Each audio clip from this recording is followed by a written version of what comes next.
Nous avons deux classes aujourd'hui et ce soir, après le déjeuner, nous avons une session questions-réponses. Je ne suis pas sûre que vous ayez donné vos questions, mais je n'en ai vu aucune.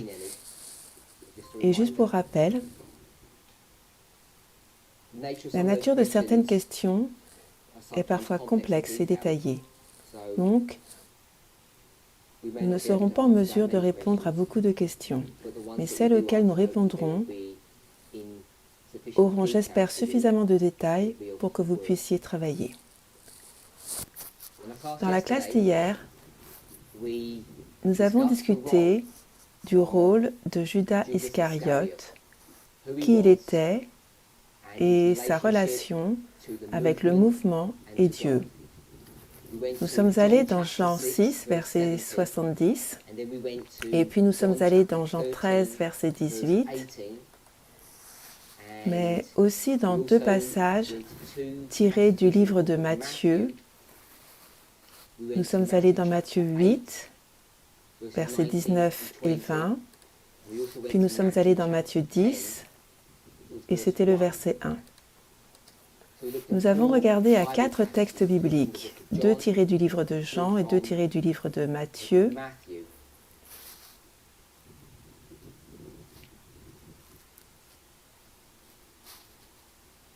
Pour moi, ce n'était pas, et ce n'est toujours pas aussi important, la façon dont nous voyons qui est Judas. Si oui ou non il avait été appelé ou pas, si oui ou non il avait été choisi ou pas. Pour moi, ce n'est pas le point. Et nous avons fait cette étude, non pour prouver un point, pour voir si c'est effectivement correct et si ça ne l'est pas, bien que ce soit important. Je me lève afin que vous puissiez me voir. Les gens affirment que nous prenons les Écritures et que nous ne les suivons pas ou que nous les tordons et les manipulons. Des personnes se sont soit mises du côté de Future for America, soit ont quitté le mouvement définitivement et disent que nous ne suivons plus l'inspiration. L'un des thèmes préférés qui arrive maintenant, c'est que nous attaquons les deux institutions, nous les appelons les deux institutions de l'adventisme, ou les deux institutions de Dieu qui sont le mariage et le sabbat. C'est un terme, une expression utilisée par Ellen G. White, que ces institutions jumelles que Dieu a créées ou mises en place au commencement de la création ont été maintenues et transmises à l'humanité, même après le départ de l'Éden. Et nous étions supposés prendre soin de ces institutions et les gérer. Les personnes soutiennent que nous détruisons ces deux institutions au lieu de les restaurer et de les mettre dans leur propre cadre. La raison pour laquelle les gens affirment cela, c'est parce qu'elles déclarent que soit nous ne suivons plus l'inspiration, soit nous la manipulons tant que nous la détruisons. Il est clair que chacun d'entre nous devrions donner une réponse à cette accusation. Une réponse personnelle, mais également une réponse collective. Mais avant d'être en mesure de faire cela, il faut que nous soyons persuadés des arguments eux-mêmes. Nous avons une courte période avant que ce que nous appelons Panium 2021, la moisson des Lévites. Nous avons cette période dans les termes que les personnes ont exprimés l'autre jour. Parvenir à l'harmonie.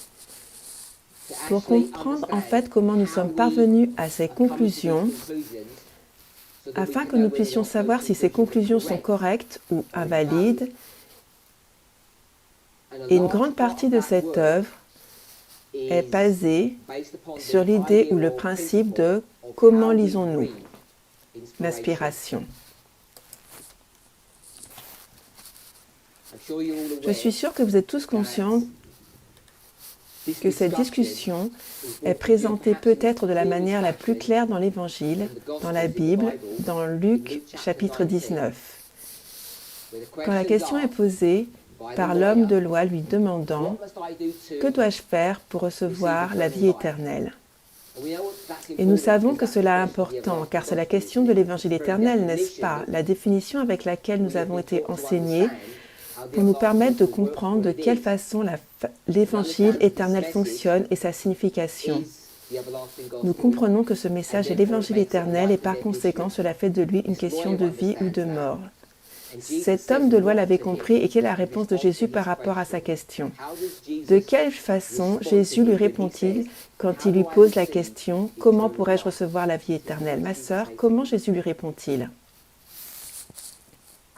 Si tu n'es pas sûr, tu peux lire le verset. Regarde, il s'agit de Luc 19.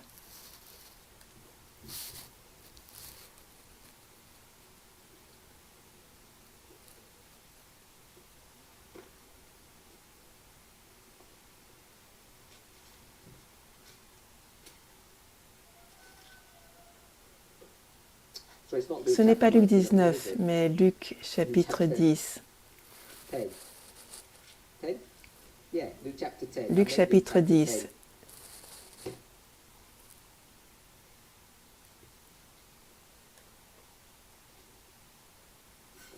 C'est pour cela que tu semblais si confuse. Tu n'es pas sûr du verset? Non, ne l'aidez pas. C'est trop tard.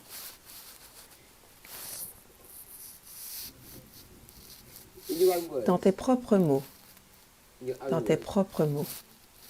Dans tes propres mots. Ne lis pas, ne regarde pas. Dis-moi dans tes propres mots. L'homme de loi dit, « Que dois-je faire pour avoir la vie éternelle ?» Et Jésus a répondu,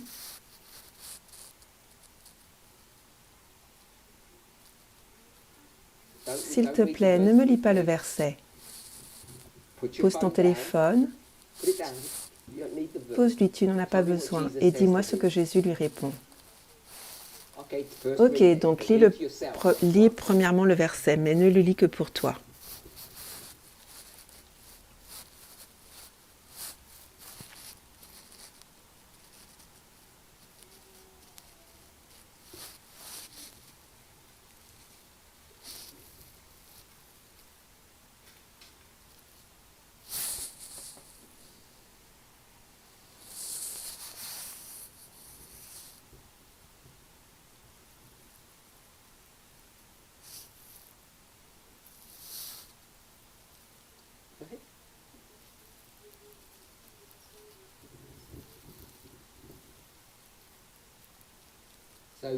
Donc Jésus ne lui dit pas cela.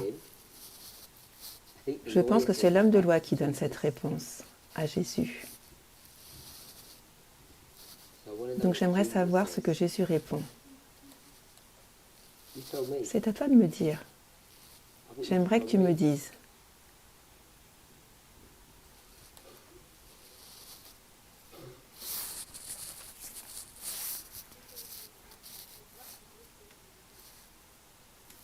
C'est ce que Jésus dit. Qu'est-il écrit dans la loi? Et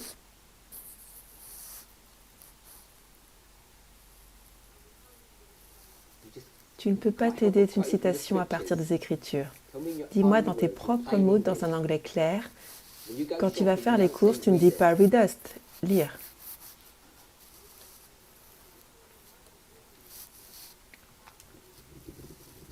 Donc Jésus lui demande, premièrement, qu'a-t-il écrit dans la Bible? Est-ce ce que Jésus lui dit? Qu'est-il écrit dans la Bible ou dans les 10 commandements? Lequel?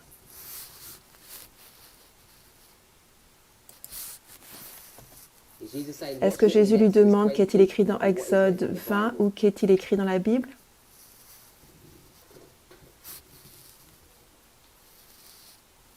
La réponse de Jésus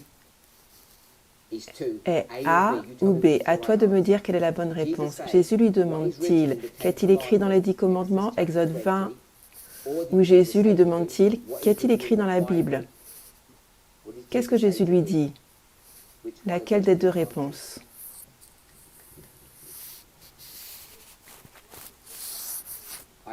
Je sais qu'il est dit loi, mais je voudrais que tu me dises si Jésus lui demande ce qui est écrit dans la Bible ou ce qui est écrit dans les 10 commandements.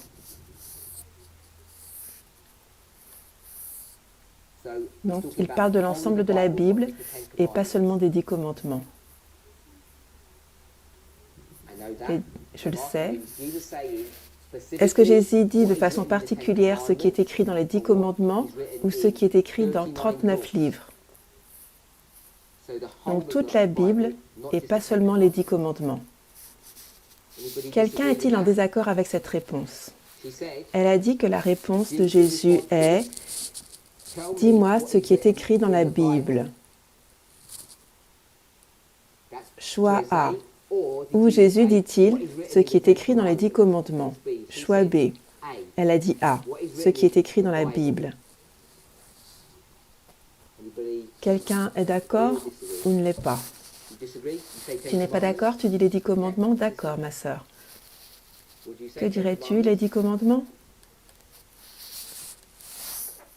Donc les 10 commandements. Donc les gens sont en désaccord avec toi. Quelqu'un d'autre? Tu es d'accord avec elle?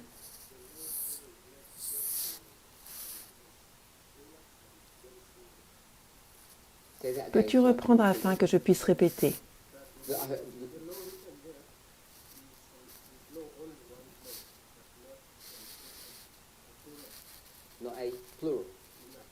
Il dit que le mot loi est au singulier et non au pluriel. Et par conséquent, si c'est au pluriel, cela aurait été les 10 commandements, car il y en a 10. Mais parce que c'est du singulier, donc cela doit faire référence à la Bible. C'est ta logique. Quelqu'un d'autre? Tu es en accord avec elle?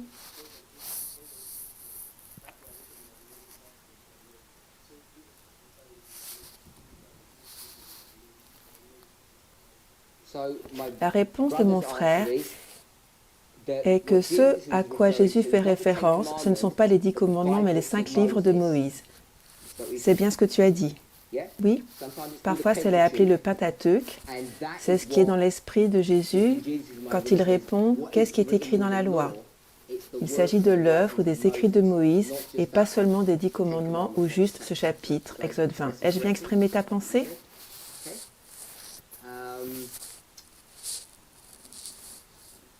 Le frère au fond de la salle.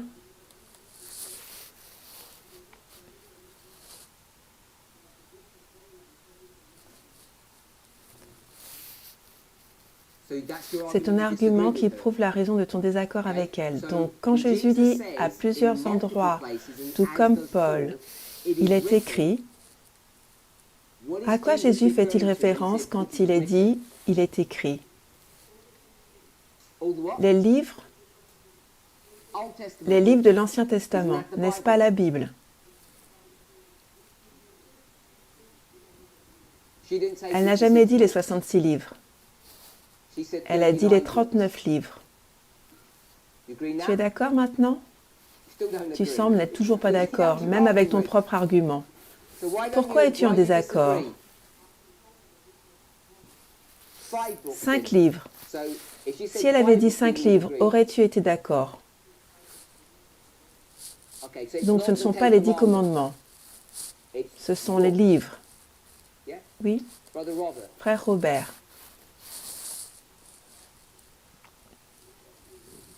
Es-tu d'accord avec elle? Pourquoi? Avant de répondre, à quoi Jésus fait-il référence? L'ensemble de l'Ancien Testament, les 39 livres, pas seulement les 5 livres. Dis-nous pourquoi. Parle fort afin que je puisse t'entendre et relayer ta pensée. Donc il dit qu'il s'agit de 39 livres. Il est en accord avec la sœur.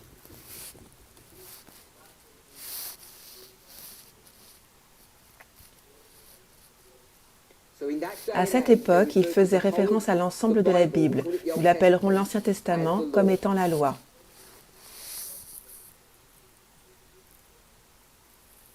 Donc, parfois, quand il est fait référence à la loi, il s'agit en fait des 10 commandements. Parfois, quand il s'agit de la loi, ce sont les 5 livres de Moïse. Puis le reste des livres seraient ceux des prophètes. C'est ce que tu exprimes? Et parfois, la même chose serait appelée la loi. Je répète juste ce qu'il a dit.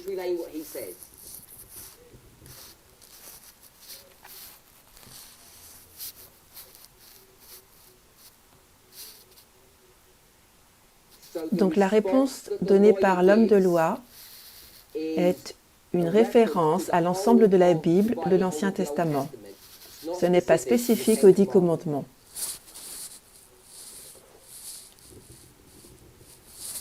C'est l'esprit de l'Ancien Testament ou l'esprit de la Bible, mais cela n'est pas spécifique aux 10 commandements. Et par conséquent, il comprend ce que Jésus veut dire.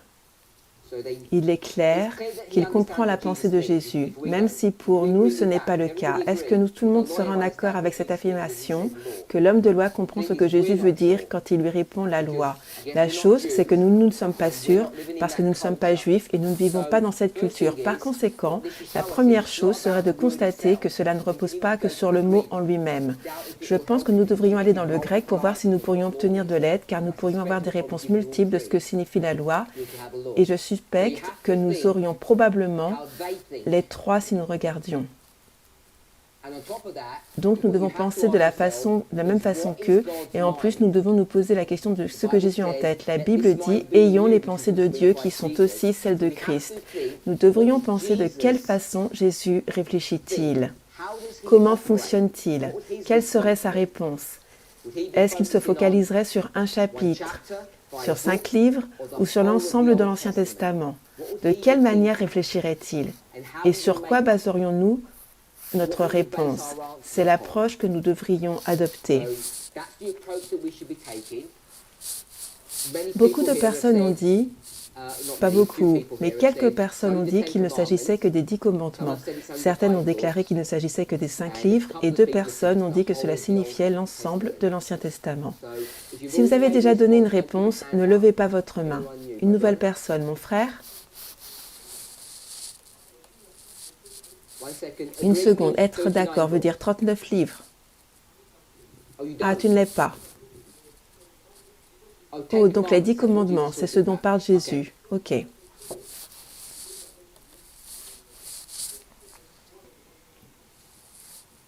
Le verset 27, l'homme de loi. Si tu lis le verset 25 est la question de l'homme de loi, le verset 26 la réponse de Jésus et le verset 27 c'est la réponse de l'homme de loi, ce n'est pas Jésus. Es-tu en accord avec cela? Oui?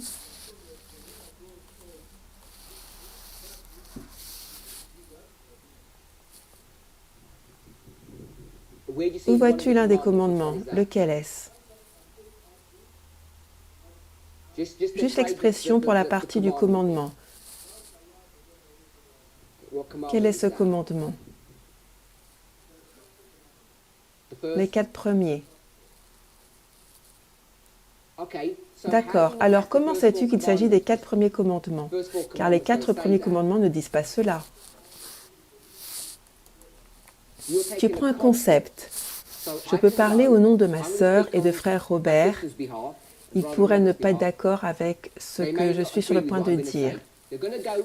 Ils vont dans le livre d'Ésaïe.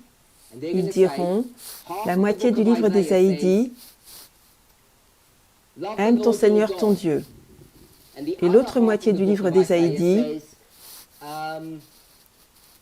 « Traite ton prochain avec respect ». Tu peux aller dans le livre d'Ésaïe, prendre tous les chapitres et les versets et les séparer en 2. Et je pense juste qu'ils peuvent argumenter cela. Et je doute que tu sois en mesure de dire qu'ils ont tort. Car je pense que nous pouvons aller dans n'importe quel livre de l'Ancien Testament et faire la même chose. Serais-tu en accord avec cela? Donc ce que tu as fait, c'est que tu as pris un concept et tu as dit qu'il applique aux 4 premiers commandements et les derniers commandements, les 6 derniers. Nous pouvons faire 46, nous avons les 2 tables, nous pouvons faire tout cela. Mais tout cela, ce sont des concepts que vous avez créés en tant que prêtre. La question est, est-ce qu'il se trouve dans la pensée de Christ il y a 2000 ans? C'est ce que nous avons besoin de comprendre. Et je ne dis pas que tu as tort, mais ce que je dis est soutenir son désaccord parce que tu sais que les 4 premiers commandements portent sur le fait d'aimer Dieu et aimer Dieu, et les 6 autres portent sur notre relation avec les êtres humains. Dis-tu cela parce que tu sais ce que Jésus voulait dire, ou tu dis cela par rapport à ta vision des choses? Les 10 commandements et ta vision de cette histoire. D'autres commentaires?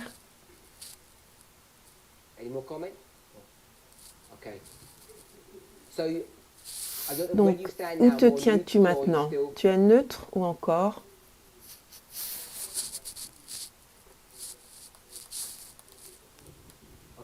5 livres de Moïse, car tu as entendu que c'est la loi et les prophètes.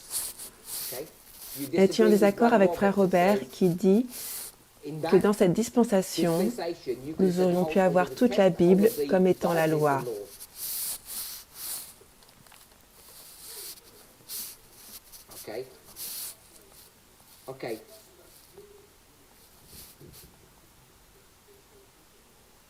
Comment sais-tu cela? Qu'est-ce qui te fait penser cela?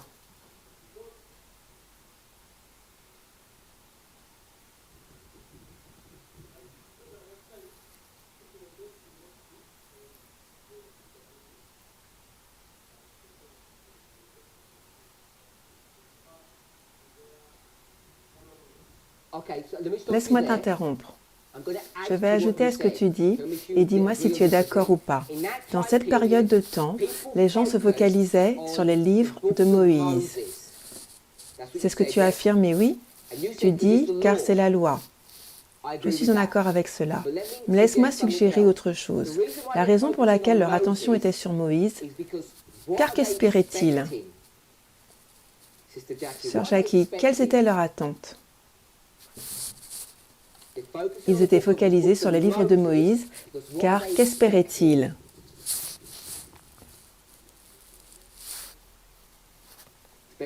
Ils croyaient que Moïse est...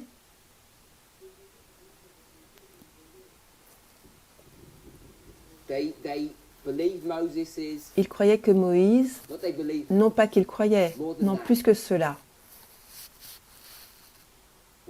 Qu'ont-ils demandé à Jean-Baptiste? 3 questions. C'est la question. Quels sont les 3 choix? Peux-tu les nommer, s'il te plaît? Il y a 3 choix. Élie, le Messie. Je suggérerais, dis-moi si tu es d'accord ou pas, la raison pour laquelle ils sont focalisés sur Moïse, c'est parce qu'ils espèrent que Moïse reviendrait. Et quand il reviendrait, que prêcherait-il? Quelle sera sa source? La loi. Ses propres œuvres, ce qu'il a écrit, son attention sera sur ses écrits. Vous êtes en accord avec cela? Qu'est-ce que Jésus veut faire? Généralement, en tant que concept, il veut rééduquer le peuple. Seriez-vous en accord avec cette idée? Si vous avez besoin d'une rééducation et que votre attention se porte sur les livres de Moïse, sur quoi pensez-vous que Jésus souhaite les rééduquer? Et? Est-ce tout?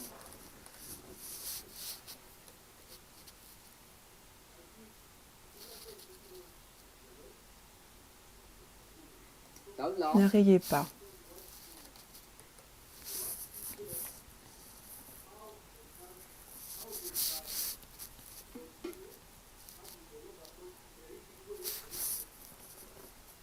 Laisse-moi suggérer cela et dis-moi si tu es d'accord. Ces personnes sont focalisées sur les 5 livres de Moïse. Jésus déclare qu'il faut que nos horizons s'élargissent. Si vous souhaitez comprendre mon rôle, le rôle du Messie, le rôle pour recevoir la vie éternelle, tu dois lire plus que ces 5 livres. Tu dois lire l'ensemble de l'Ancien Testament, la Bible, pour obtenir une vision holistique, complète de qui est Dieu, comment recevoir la vie éternelle. Tu ne peux pas te focaliser uniquement sur ces 5 livres. Est-ce que cela te semble raisonnable? Et la raison pour laquelle cela semble raisonnable, ce que je suggérerais, et merci de me dire si tu es en accord avec ce raisonnement, c'est parce que nous regardons à son ministère, son objectif est de rééduquer les gens, et dans ce processus de rééducation, ils doivent aller à beaucoup plus d'endroits que ceux de Moïse. Les leçons qu'il enseigne sont toutes en dehors du cadre de Moïse. Que fait Jésus la plupart du temps? Quand il est présent durant 3 années, que fait-il la plupart du temps? Je te donne un choix, prédication ou guérison. Il guérit. Toute cette théologie de guérison, d'où vient-elle? N'importe qui peut donner la réponse à haute voix. D'où vient cette théologie de guérison?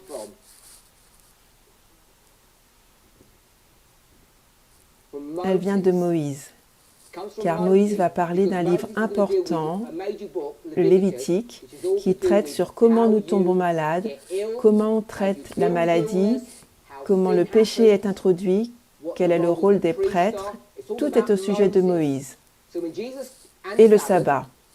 Donc quand Jésus vient et dit que nous allons te rééduquer sur ce qu'est la maladie, le sabbat, il ne va pas les emmener vers Moïse pour faire cela, mais vers d'autres portions des Écritures, je suggérerais. Donc je pense être en accord avec mon frère et ma sœur quand ils disent qu'il s'agit là de l'ensemble de l'Ancien Testament, parce que c'est une partie de son travail est de dire que parce que vous vous focalisez sur Moïse, vous détruisez votre capacité d'avoir une bonne compréhension de qui est le Messie et sur son rôle. Et vous penserez que Moïse reviendra. Et il ne reviendra pas, car il est déjà là. Car Moïse a été fidèle dans sa maison et Jésus est l'accomplissement antitype de Moïse. Sommes-nous en accord avec cela? Il ne s'agit pas de Jean, mais de Jésus. Et pour qu'il puisse démontrer ce fait, il doit se rendre dans d'autres parties de l'inspiration. Je donne l'opportunité à quelques personnes d'exprimer leurs pensées sur ce point.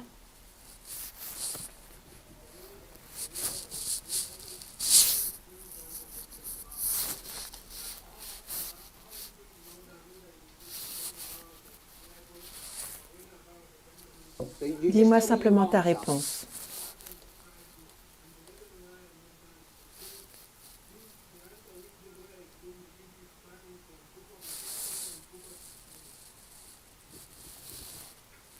Ma sœur?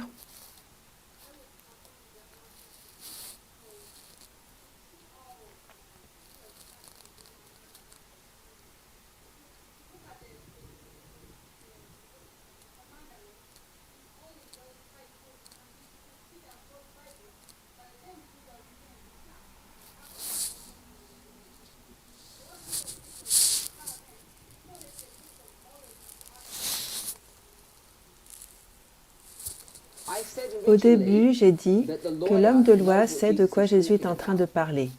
Peut-être que ce n'était pas juste ou cette hypothèse ne l'était pas, car ce n'était qu'une hypothèse. Mon frère?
J'aime ta réponse et avant que tu ne la partages, j'ai suggéré que peut-être, au début j'ai dit que l'homme de loi comprenait la même loi.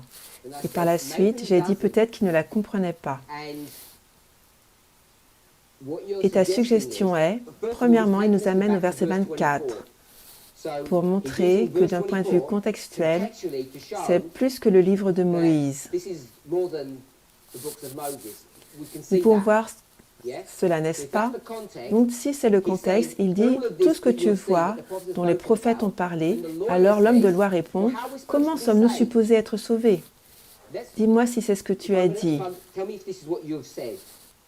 Je vais ajouter à tes propos. L'homme de loi lui dit, je pensais que la manière dont nous étions sauvés consistait à nous focaliser sur Moïse.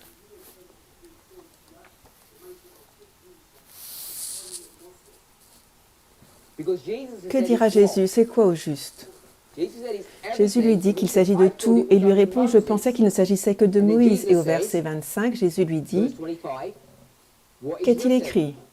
Et il répond, les livres de Moïse, le verset 27, comme mon frère l'a dit. Si vous fallait sortir des livres de Moïse, il vous fallait traiter avec un étranger. Est-ce que l'étranger pourrait vous aider? Quelle assistance pourriez-vous tirer de l'étranger? Vous ne pouvez pas, car ce sont des personnes totalement séparées, impures. Donc il va donner une réponse pour nous montrer comment nous lisons sa loi. Il n'est pas possible de faire cela à partir des livres de Moïse. Il nous faut aller à d'autres endroits. J'aime cette réponse. Quelqu'un d'autre? Frère Rogers.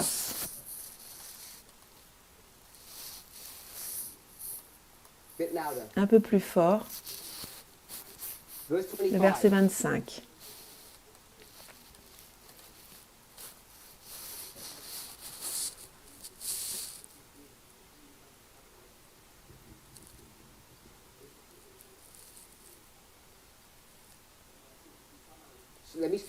Laisse-moi t'interrompre. Les 5 livres de Moïse sont ceux qui mentionnent la loi. Il appelle la loi, et la loi est la manière dont la vie éternelle est reçue. Tous les autres 34 livres sont des livres historiques, qui vous disent de quelle manière Dieu traite avec son peuple historiquement. Il ne dit pas cela.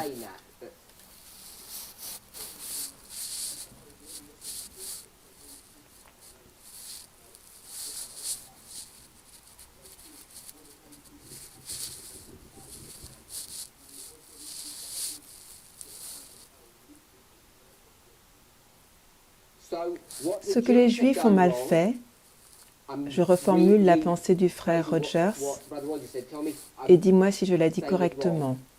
C'est la même erreur que nous avons faite. Ils ont pris des portions de l'Écriture et ils ont dit, voici cette partie est historique et cette autre partie est morale. Historique et morale, ils les ont séparés. Et que faisons-nous aujourd'hui? Cette partie est morale, les 4 évangiles, et cette partie est prophétique, le livre de l'Apocalypse. Nous abordons différents livres de façon différente en raison de nos idées préconçues. Et cela semble être ce qu'ils font quand la question est posée sur la vie éternelle. Parce que la seule façon d'obtenir la vie éternelle est de suivre la loi de Dieu. Vous pouvez prouver cela très facilement. Vous n'obtenez pas la vie éternelle en comprenant ce qui se passe dans la vie de Ruth et Boaz. Soit vous connaissez leur histoire, soit vous ne la connaissez pas. Vous n'avez pas besoin de la vie éternelle, cela ne va pas vous aider. Ce qu'il vous faut savoir est d'observer la loi. Est-ce le point que tu veux partager?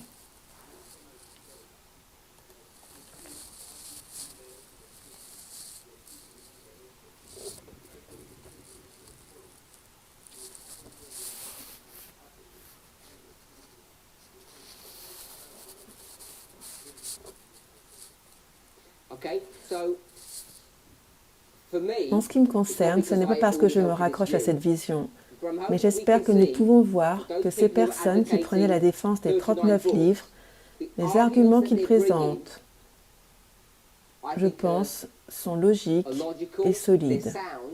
Ils utilisent plusieurs idées et principes, les mêmes qu'utilise ce mouvement. Mon frère nous a emmenés au verset 24. Nous savons que cela ne vient pas de Moïse, ce doit être plus que Moïse. Puis il juxtapose les versets 24 et 25. Il nous donne une histoire pour nous montrer comment et pourquoi l'homme de loi pense lorsque ce dialogue a lieu. Non seulement il nous donne un texte de preuve, mais il juxtapose 2 pensées et idées contradictoires pour montrer et expliquer cela. Et nous avons aussi d'autres réponses, d'autres questions sur la façon dont nous abordons l'Ancien Testament et le mettons dans certaines boîtes. Celle-ci est pour le salut, la loi, et celle-ci est la façon historique dont Dieu agit avec son peuple, qui est intéressante, à savoir, mais non essentielle. Et nous savons qu'il s'agit là d'une mauvaise approche, car nous enseignons quand nous allons vers la Bible quelle partie est prophétique. Tout est prophétique. Nous n'osons prendre aucune portion des Écritures et la confiner dans une boîte morale. Explicitement, uniquement une boîte morale. Nous comprenons tout à un niveau prophétique. Et nous savons que les Juifs n'abordent pas l'étude de la parole de Dieu de cette façon. Donc ce sont les arguments qui ont été présentés. Les personnes qui disaient qu'il ne s'agissait que des 10 commandements, c'est seulement les 5 livres. Je ne sais pas si les arguments vous ont persuadé à réévaluer et à vous placer là où nous arriverions tous à avoir une même pensée sur ce sujet. J'aimerais vraiment que nous soyons tous d'accord sur ce point. Sœur Schneider.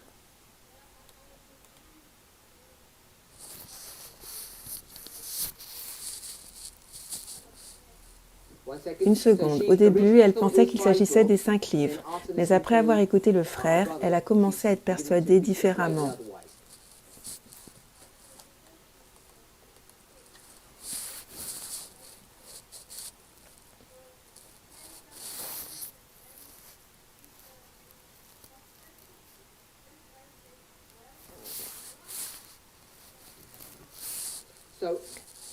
J'ignore si tu es d'accord avec ma réponse d'il y a un moment, où je disais qu'il nous était possible de diviser les 10 commandements en 2 choses, où il cite à partir de 2 livres différents de Moïse, mais vous pouvez aller dans n'importe quel livre et il vous dira de quelle manière agir avec Dieu et avec les êtres humains. Cela s'appliquerait à n'importe quel livre, que ce soit un livre de l'Ancien Testament ou du Nouveau Testament. Ils partent tous de la même question.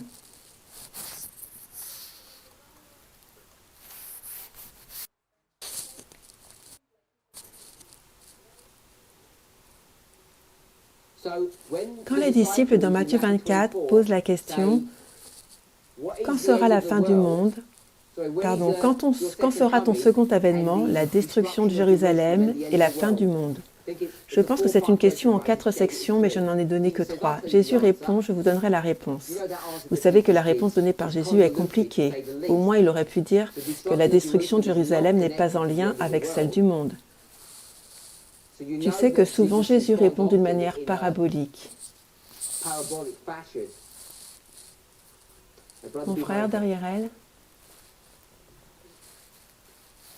dis-nous ta position. La position de ma sœur et non pas la mienne. Je répète simplement ce qu'elle a dit.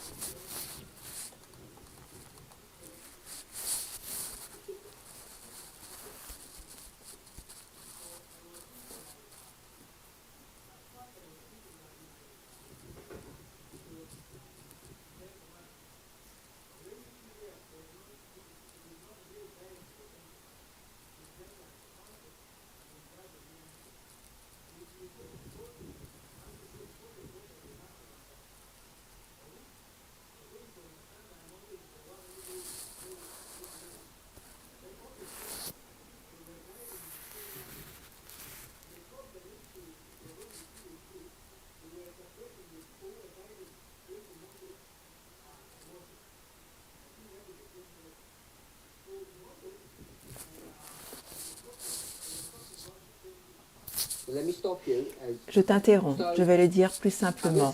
Nous avons Moïse et nous avons tous ces prophètes qui répètent et élargissent ce que Moïse a dit. Et ce qu'ils veulent faire, c'est aller vers Moïse et ils ne voient pas la répétition et l'élargissement des écrits de Moïse dans tous les autres 34 livres. Continue.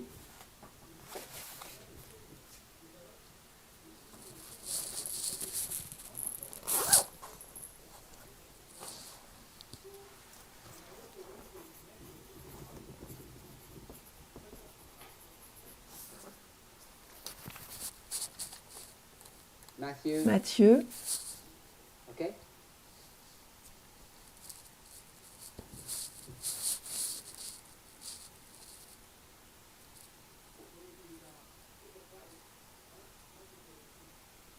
Matthieu 5, verset 17.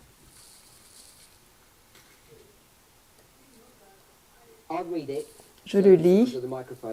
Ne pensez pas que je sois venu détruire la loi ou les prophètes. Je ne suis pas venu pour détruire, mais pour accomplir.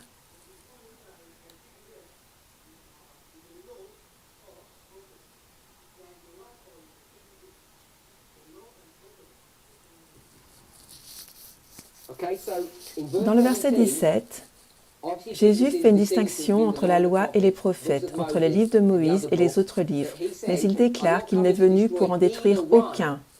Je suis venu pour accomplir les deux. Et tu utilises cet argument pour dire qu'il s'agit d'une répétition et d'un élargissement. C'est ce que j'ai compris ce que tu as dit, sœur Emma?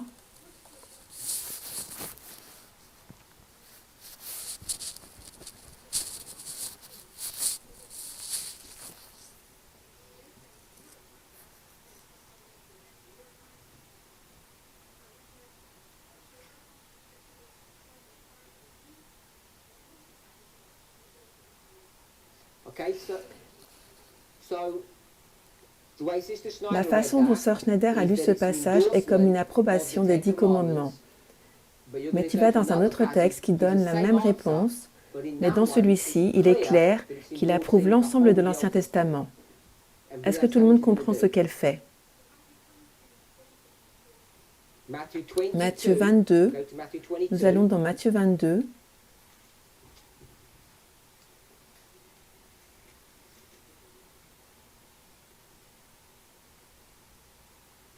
Donc c'est la dernière partie du chapitre. Certaines personnes vont critiquer Jésus et il va les mettre au silence. C'est la sous-section que j'ai avec le verset 36 à 40. C'est le grand commandement. La section avant cela, le grand commandement. Les versets 36 à 40. Donc je lis. Maître, quel est le grand commandement de la loi? Jésus lui dit, tu aimeras le Seigneur ton Dieu de tout ton cœur, de toute ton âme et de toute ta pensée. C'est là le premier et grand commandement. Et le second est semblable, tu aimeras ton prochain comme toi-même. De ces deux commandements dépendent toute la loi et les prophètes.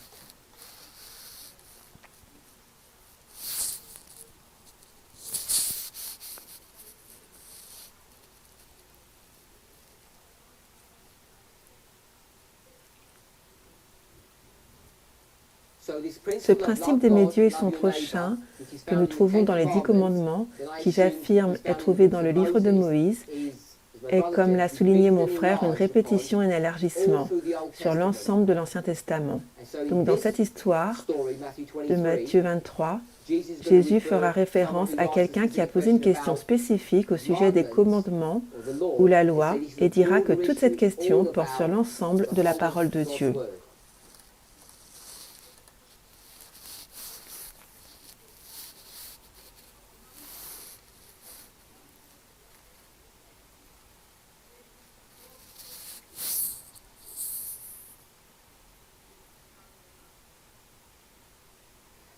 Au verset 36, l'homme de loi veut savoir parmi les 10 lequel est la première loi, quel numéro.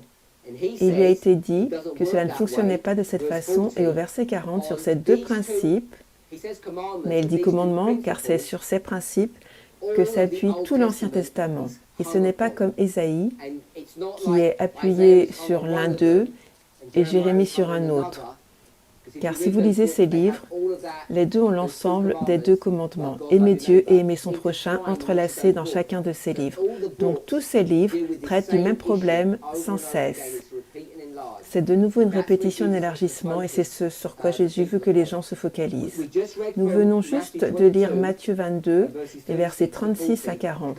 Nous pouvons trouver une histoire. Je n'ai pas confirmé, mais dans mes références, il est dit Marc au chapitre 12, si vous voulez prendre note, car nous ne lirons pas les textes. Notez-les uniquement. Marc 12 et Luc chapitre 20. Marc 12 et Luc 20, je vous donne les versets. Marc 12, Luc 20, Marc 12, versets 28 à 34, 28 à 34, Luc 20, versets 39 à 40. Ce sont les passages parallèles qui traitent de cette histoire. Elle est très similaire à celle que nous avons lue dans Luc au chapitre 10. Mon frère au fond, frère Robert.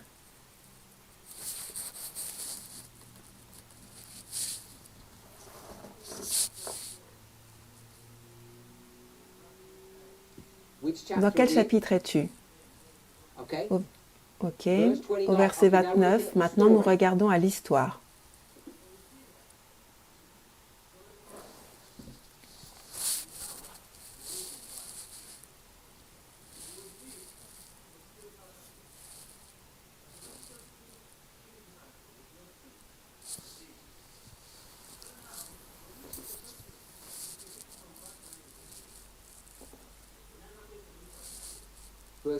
Verset 29. Mais lui, voulant se justifier, dit à Jésus, « Et qui est mon voisin ?»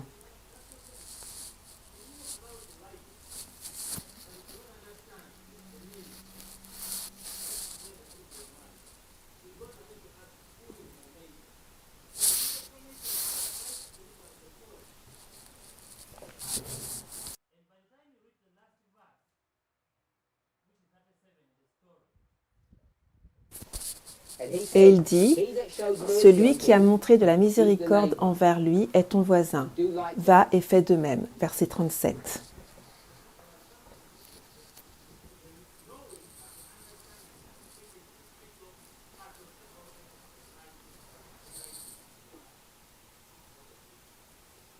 Je vais essayer d'avancer et j'espère que nous serons tous unis sur la pensée que Jésus parle de l'ensemble de l'Ancien Testament. J'espère. Mon frère?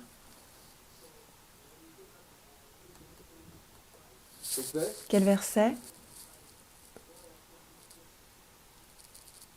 25.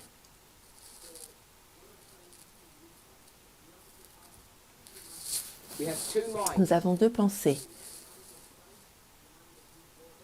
La pensée de Christ et celle de l'homme de loi.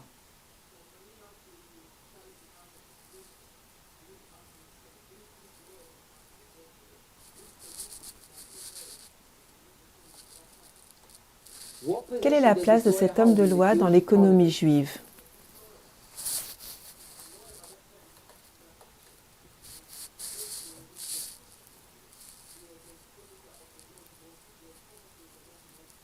Un homme de loi est un expert ou un interprète des lois de tous les livres de Moïse.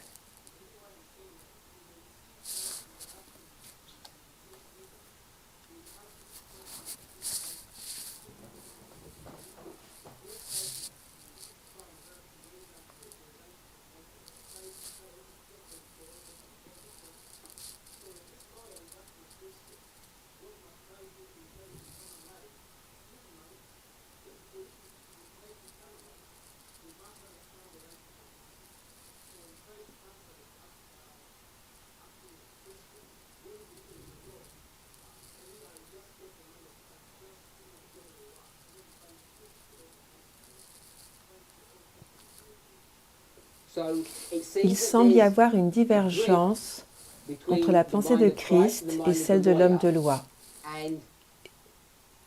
Et ils ont une perspective tout à fait différente. Dans le verset 28, quand Jésus lui a dit « Tu as donné la bonne réponse », il s'agissait d'une bonne réponse, mais pas d'une réponse complète. Donc Jésus va donner une réponse beaucoup plus complète. C'est très similaire à ce que nous avons lu ou discuté au sujet de Matthieu 24. Il est face à la même problématique. Il ne cherche pas à corriger leurs erreurs, il explique. Ainsi, il peut partir et travailler pour comprendre les détails et les subtilités.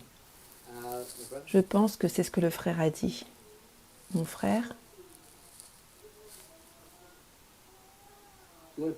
Tu veux ajouter des commentaires? Quelle est ta position?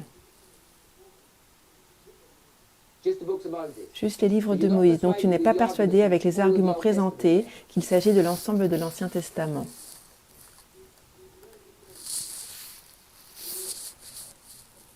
Réponds à ma question. Tu n'es pas persuadé qu'il s'agit de l'ensemble de l'Ancien Testament.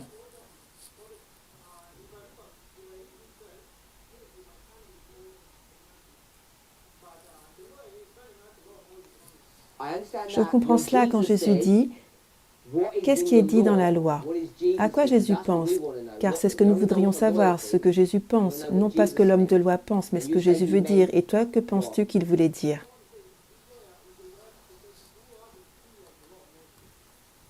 Je vais t'interrompre de nouveau, s'il te plaît. Je te donne une opportunité d'exprimer tes pensées, mais j'attends à ce que tu me répondes à mes questions, car ma question porte sur ce que Jésus veut dire. Avant que tu ne me répondes sur ce que pense l'homme de loi, que pense Jésus quand il dit loi? Donc tu es d'accord avec cela. Donc maintenant tu peux exprimer tes pensées.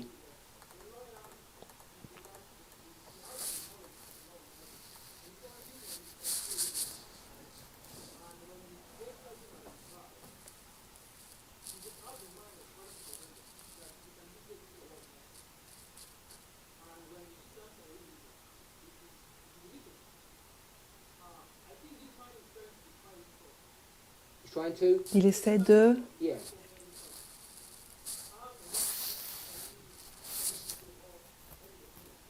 Est-ce que je peux ajouter un point supplémentaire? Si nous prenons le verset comme il est lu, quand il est dit « il l'a tenté », puis au verset 29, il est dit « se justifiant ».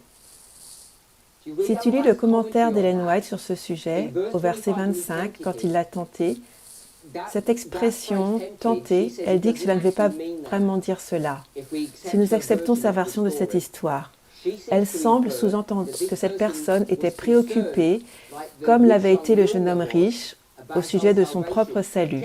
Il observait la loi, mais il n'était pas satisfait. Il ne sentait pas qu'il possédait la vie éternelle. C'est la raison pour laquelle il a posé cette question. Quand Jésus commençait à lui parler, alors il essaya de se justifier, car il savait que la discussion allait dans un domaine où il n'était pas heureux. Mais sa question d'origine est une question authentique. Il n'essayait pas de le tenter pour le piéger.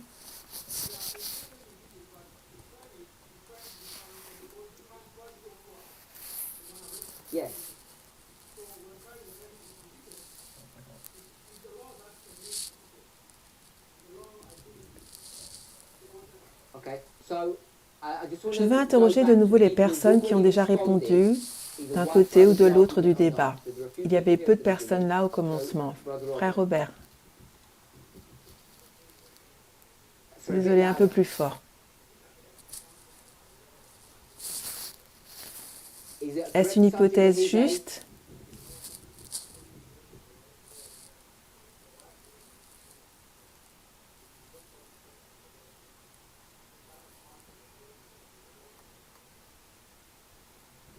Et tu dis non.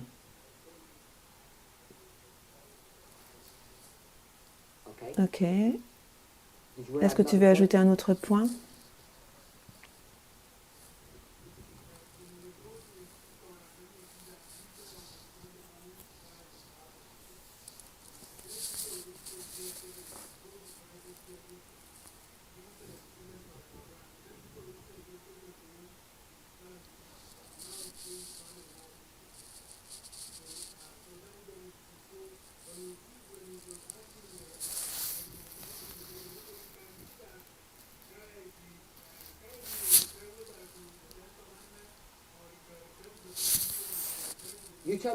Dis-moi à laquelle Christ fait-il référence?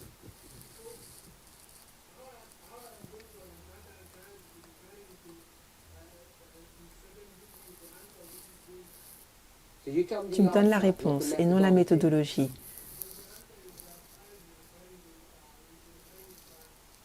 Tu dis que ce sont les 5 livres et sur quoi te bases-tu?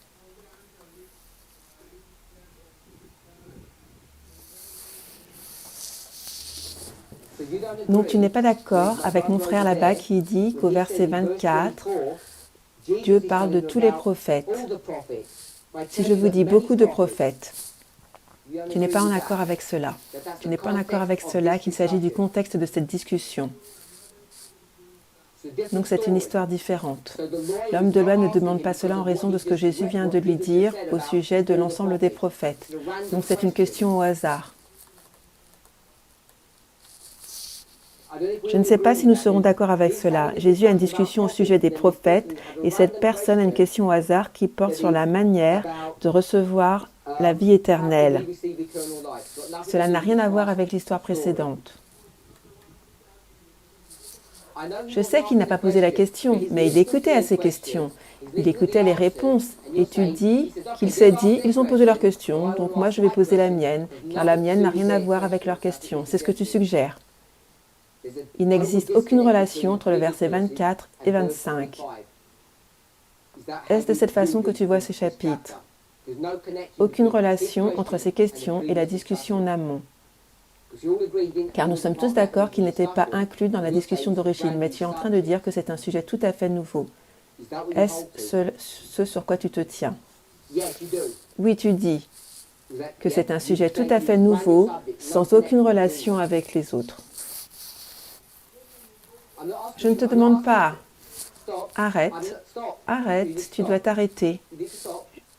Je ne te demande pas de justifier, je te demande de me dire ta position. Ma question est, est-ce que le verset 24 est connecté au verset 25? Et tu as dit qu'il n'y a aucune connexion entre eux. Réponds si cela est bien ta position.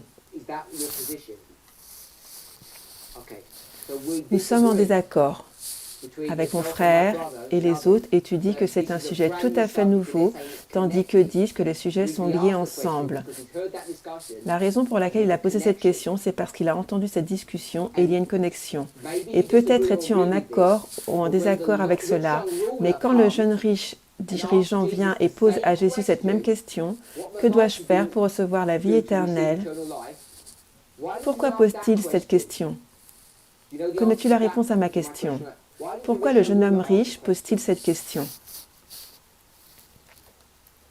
La réponse est qu'il entend ce que Jésus fait dans une autre conversation avec ses enfants.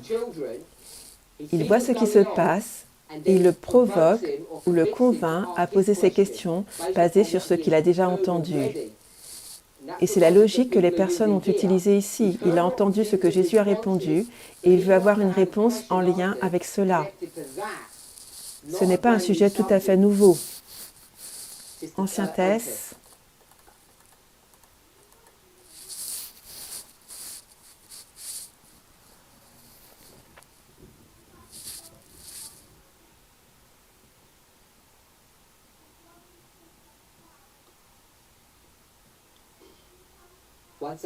Une seconde, Jean 15, verset 25. Je lis le verset, puis tu expliques. Mais cela arrive afin que la parole qui est écrite dans leur loi puisse être accomplie. Ils m'ont haï sans cause.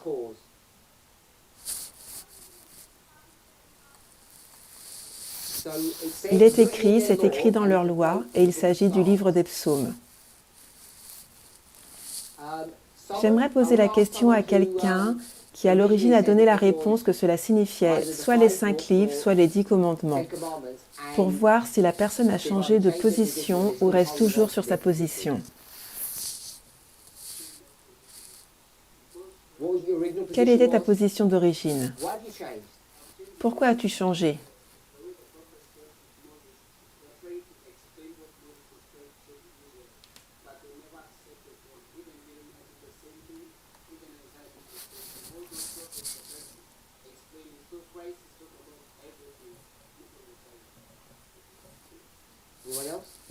Quelqu'un d'autre qui a une position différente?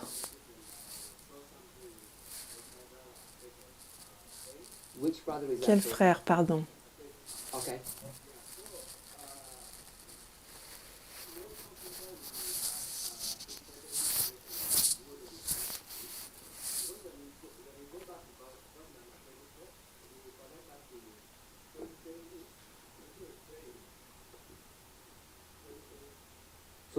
Nous retournons dans Luc 10, versets 24 et 23, et le contexte est que nous avons une position fixe sur ce que signifie le mot disciple.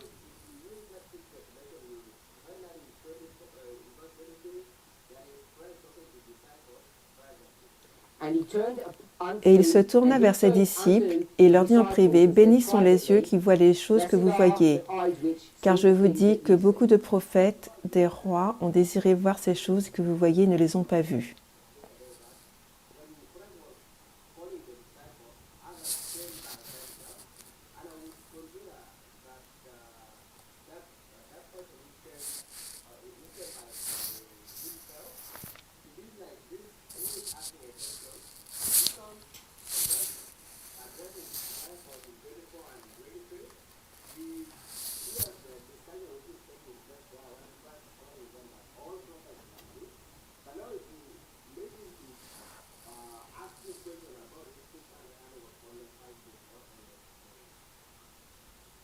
Ok, mon frère.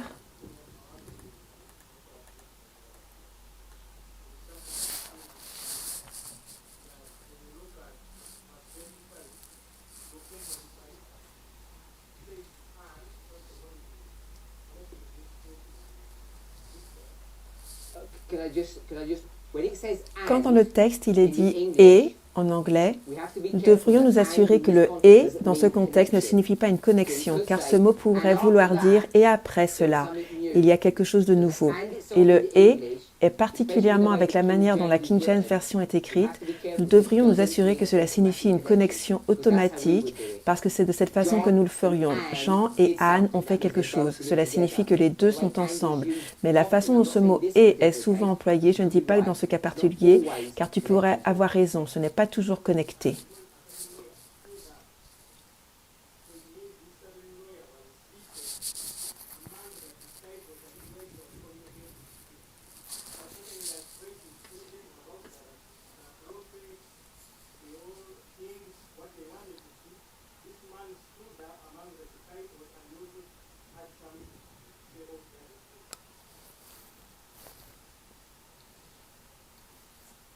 Tout le monde a entendu ce point?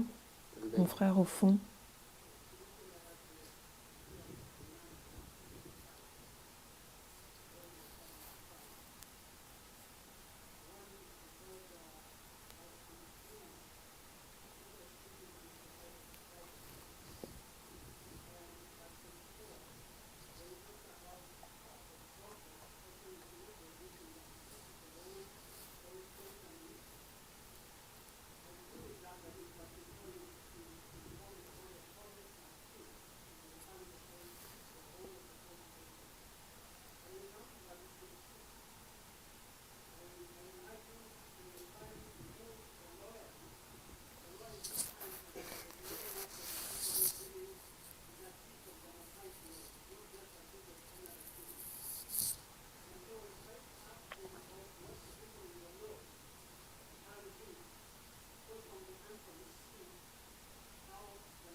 Dans quel chapitre es-tu? Je ne suis pas sûre que tous aient entendu. C'est la raison pour laquelle je pose la question.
Frère William,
dernier point.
J'aimerais avancer maintenant. Je sais que des personnes ont encore des questions.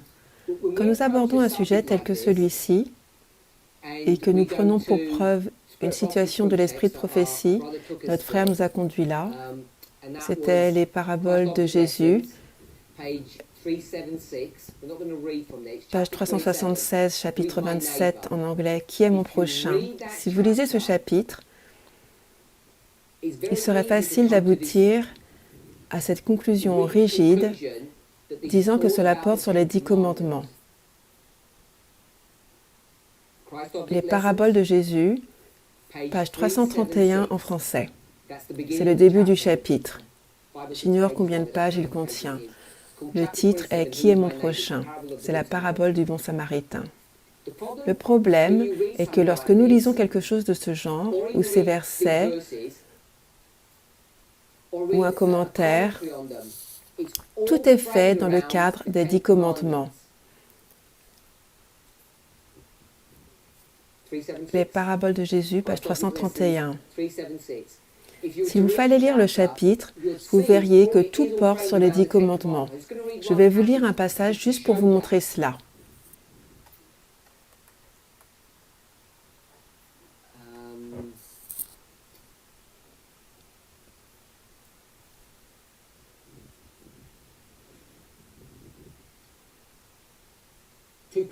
Deux pages plus bas, 378.2 en anglais, c'est le problème lorsque nous lisons. Alors que vous tournez aux pages 333.2 en français, j'aimerais vous rappeler que le point de toute cette discussion est que Jésus a posé la question « Comment lis-tu » Comment lis-tu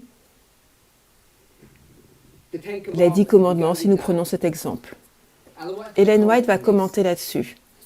Le docteur de la loi était conscient de n'avoir gardé ni les 4 premiers commandements, ni les 6 derniers. Les paroles pénétrantes de Christ l'avaient convaincu de péché, mais au lieu de confesser sa transgression, il tenta d'excuser sa conduite.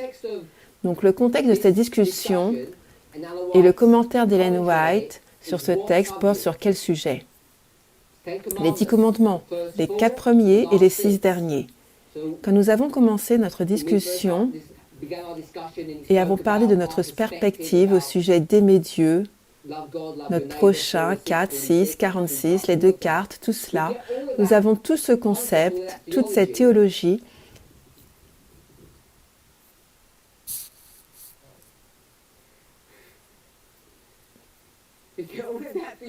Nous avons toute cette théologie à partir des citations de l'esprit de prophétie. Donc, pour ceux d'entre vous qui disent qu'il s'agit des 10 commandements ou des livres de Moïse, vous avez des textes qui prouvent cette pensée. Les personnes parmi nous qui essayaient de regarder les choses d'un horizon plus grand, d'un autre point de vue, cela peut sembler que nous allions à l'encontre d'une citation claire de l'esprit de prophétie. Et je pense que c'est le point que le frère a introduit, car il a présenté cette citation tirée des paraboles de Jésus. Il a dit, je vais paraphraser, si tu l'as lu, elle te dira que cela ne fait pas référence à toute la Bible. Et si vous lisez dans le contexte, vous verrez que c'est comme il le suggérait. Mais comment lisons-nous? Christ lui a demandé comment lit-il? De quelle façon lisons-nous? Quel problème les Juifs avaient-ils? Est-ce que les docteurs de la loi étaient des experts dans tout l'Ancien Testament? Bien sûr, ce sont des experts de l'Ancien Testament, car c'est leur travail. Mais dans leur expertise, ce qu'ils ont fait, c'est qu'ils ont pris une paire de ciseaux, et qu'ont-ils fait? Ils ont découpé l'Ancien Testament. Tout comme l'a fait Jéhoïakim quand il a découpé la lettre ou le document de Jérémie qui lui était destiné. Les Juifs ont découpé l'Ancien Testament en plusieurs boîtes ou paquets basés sur leur perspective de ce qui est important et de ce qui ne l'est pas. Peut-être que ce n'est même pas cela. Mais comment abordes-tu les différentes parties? Est-ce un document historique ou un document juridique? Et comment vous savez comment vous savez comment ils pensent, car ils appellent la loi et les prophètes. Juste de la façon dont ils le présentent, vous savez qu'ils l'abordent de façon différente. Et c'est notre problème en tant qu'adventistes. Nous abordons l'inspiration avec une vision restreinte. Quand nous abordons l'Évangile, comment l'abordons-nous? Juste par le titre, l'Évangile, la moralité. Si vous abordez l'Apocalypse de cette façon, vous n'irez pas vraiment loin, n'est-ce pas? Si vous abordez l'Évangile de la même manière que le livre de l'Apocalypse, vous n'irez pas bien loin. Nous sommes tombés dans le même piège que celui des Juifs. Par conséquent, lorsque nous lisons, nous devrions être prudents sur la façon dont nous approchons ces choses. Comment lisons-nous en fait? Non seulement ce que Jésus voulait dire en mentionnant le mot loi, mais également lorsqu'Ellen White dit que Jésus parlait de la loi des 10 commandements. Les personnes présentes ici disaient non, ce n'est pas le cas. Tout porte sur les 10 commandements. La raison pour laquelle il n'existe pas d'unité sur ces points, car les gens disaient vous ne lisez pas les paraboles de Jésus correctement, vous ne voyez pas de façon contextuelle quelle est la perspective de la loi ou la perspective de Jésus. Nous pouvons débattre sur le fait qu'un homme de loi ou un scribe sont des experts de l'Ancien Testament. Et c'est le cas, mais lorsqu'ils abordent l'Ancien Testament, leur approche est différente. Nous pouvons parler d'histoire, nous, eux, mais personne ne sera sauvé basé sur l'histoire. Le croyons-nous? L'adventisme y croit. Nous ne disons pas l'histoire. Que disons-nous? Prophétie. Est-ce qu'une personne peut être sauvée basée sur une acceptation prophétique ou un rejet de certaines vérités? Bien sûr que non. Les adventistes ne croient pas en cela. Nous sommes sauvés sur notre conduite ou notre comportement ou notre moralité qui porte sur l'observation de la loi. Nous abordons l'inspiration de la même façon que celle des Juifs. Par conséquent, en tant qu'adventistes conservateurs, notre attention est basée non pas de l'Ancien Testament, mais comme il le ferait des prophètes ou des livres de Moïse, ou ce que nous appellerions la loi, ou ce que nous nommerions les réformes. Donc nous sommes devenus des experts sur ce sujet. Tout porte sur la loi, et c'est le point qui a été fait. Sœur Emma.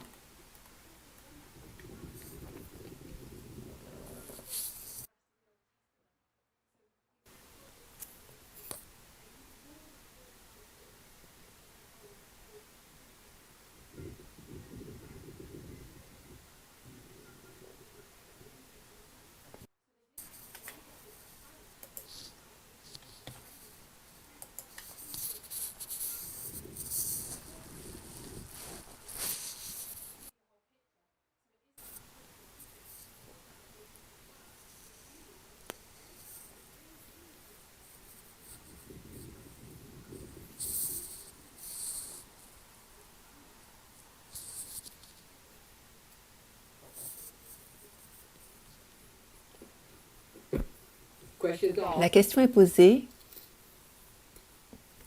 comment lis-tu? Dans notre discussion d'hier sur Judas Iscariote, nous avons été dans Luc au chapitre 6. Désolé. Il s'agit de Jean chapitre 6 et 13 et 2 autres chapitres du livre de Matthieu. Et lorsque nous avons débuté cette discussion, dans un premier lieu, il n'y avait que très peu d'unité. Nous avions des vues opposées car nous lisions la parole de Dieu différemment. Tout porte sur la méthodologie. À la fin de la classe, je pense que la plupart d'entre nous ont été d'accord si vous décidez s'ils étaient 12 disciples ou s'ils étaient 11, les apôtres. Qui a été choisi et qui ne l'a pas été. Et même si tout le monde n'était pas d'accord, mais à la fin de toute cette discussion, il était facile de voir la raison de notre désaccord. Il est facile de voir la raison pour laquelle nous sommes en désaccord, et au moins cela a été pour moi. Et j'aimerais que nous voyions tous que la raison pour laquelle nous ne sommes pas en accord sur certaines questions, car tout est basé sur notre façon de lire et sur notre approche de l'inspiration. Parfois, cela pourrait être un concept général, parfois cela pourrait être quelque chose d'assez spécifique et détaillé. Et en fait, comment lisez-vous une phrase, la grammaire de cette phrase, l'audience ciblée? Ce problème ne va pas disparaître.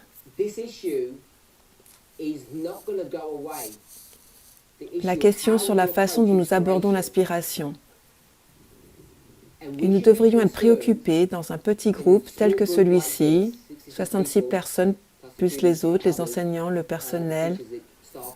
Cela ne représente pas beaucoup de personnes. Si nous ne pouvons pas parvenir à un accord sur comment lire Jean 13, le verset 18, si nous ne sommes pas capables d'être en accord entre nous sur un verset quasiment direct et clair tel que celui-ci, comment pourrions-nous donner un message de l'Évangile, premièrement à l'Église, les Lévites, puis au reste du monde? Si nous ne savons même pas les bons outils à utiliser, la bonne approche à prendre un simple verset. C'était hier, mais aujourd'hui, dans Luc, au chapitre 10, le verset 26, nous ne sommes pas tout à fait en accord sur notre façon d'aborder ce sujet sur la loi. Qu'est-ce que Jésus a dit? Qu'est-ce qu'il n'a pas fait? À quoi il fait référence? Ce à quoi il ne fait pas référence? Car lorsque nous lisons des commentaires sur ce passage, est-ce que ces commentaires sont spécifiques à cette situation particulière? Ou prennent-ils un concept plus large, une question plus large, et comment devrions-nous aborder cela? Nous devrions être inquiets qu'au bout d'une heure et demie, nous ne puissions toujours pas parvenir à l'unité entre nous sur ce à quoi il est fait référence. Et quand je dis cela, je ne dis pas uniquement la loi littérale dont il est fait mention ici. C'est un concept beaucoup plus large sur ce que Christ essaie de faire. Et si nous ne pouvons pas voir au-delà de ça, cette situation littérale,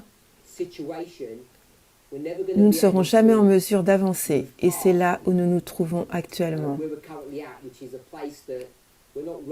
Nous sommes à cet endroit et nous ne sommes pas prêts, nous ne sommes pas en harmonie, nous ne sommes pas prêts pour faire l'œuvre que nous sommes supposés faire. Nous lisons encore de manière incorrecte. Si entre nous, nous ne lisons pas correctement, comment pourrions-nous premièrement combattre nos opposants, nos ennemis, mais aussi comment pourrions-nous rassembler un nouveau groupe de personnes que nous appelons les Lévites? Les arguments qui ont été présentés par Future for America, je me suis juste détachée des différentes versions qui sont les mêmes arguments auxquels l'Église répond. Je suggérerais que si nous ne sommes pas en mesure de parvenir à l'unité entre nous, amis, alors comment pourrions-nous faire face aux arguments que nos ennemis nous présentent? Car ces arguments, selon moi, sont beaucoup plus forts et convaincants que ceux que nous avons introduits ici. Prions.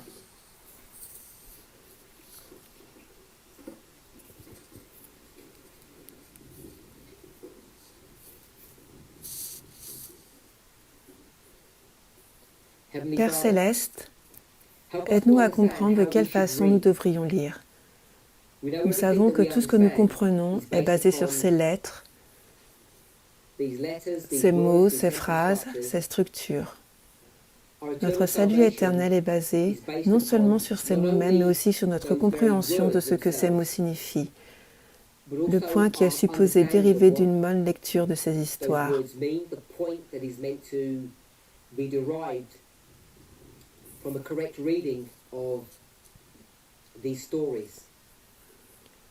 Alors que nous abordons ta parole inspirée, aide-nous toujours à ne pas avoir une approche étriquée,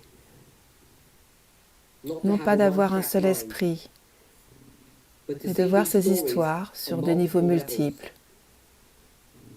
Que nous puissions avoir une approche tridimensionnelle, une approche basée sur l'enseignement en parabole, afin que nous puissions parvenir à une compréhension claire et totale de ta parole. Sois avec nous et bénis-nous dans ce jour sacré, nous prions dans le nom de Jésus. Amen.